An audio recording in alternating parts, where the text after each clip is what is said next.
Сәлем балақай, балатайым арнасына қош келдің. Бүгін мен саған көкөністер туралы тақпақтар үйретемін. Көкөністің атасы картоп деген мен болам. Мені жесең үзбейтен, бойың өсер шынымен, дәруменге өте бай, сәбіз деген мына мен. Қабат тоным бар, міне достар қараңдар, атым менің 40 қабат, тонымды ал санаңдар. Қызыл, жасыл, сары дәруменнің бәрі, мына менде бұрышта күш беремін әрі. Менің атым қызанақ, пішінім бар домалақ, күнде жейді жалықпай, мені барлық балақай. Бойым тола дәрумен, пайдалымын өте мен, бақшада өсіп толатын, танысып қой қиярмен.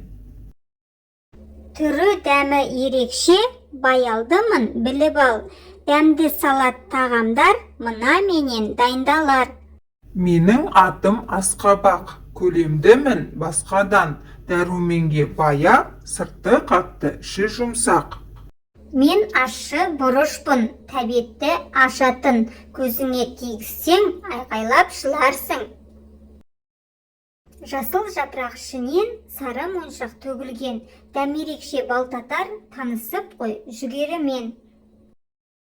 Тұмау менен қорқады, мен денсаулық қалқаны, күнде жесең мені, қорғап жүрем сені, атым сарымсақ болады. Дәм беремін тамаққа, пайдалымын қашанда, менің атым пияз, дәмім ащы бірақта. Жер астында жатамын, толсамын, қатамын, қантты менен жасайды, қызыл тәтті, қызылшамын. Сыртым сары, ішім ақ, дәмім менің бал татпақ, мүмкін мені білерсің, қауынмын сары домалақ. Топқа ұқсаймын дөңгелек, емеспін мен әңгелек, сыртым жасыл қатты, ішім қызыл тәтті, қарбыздан дәм татшы. Балақай, саған көкөністер туралы тақпақтар ұнады ма? Мен сәбізді өте жақсы көремін, ал сен қандай көкөністі жақсы көресің? Менің тақпақтарым ұнаса, менімен бірге қайталап, бірге жаттап ал. Каналыма тіркеліп, лайк басуды ұмытпа.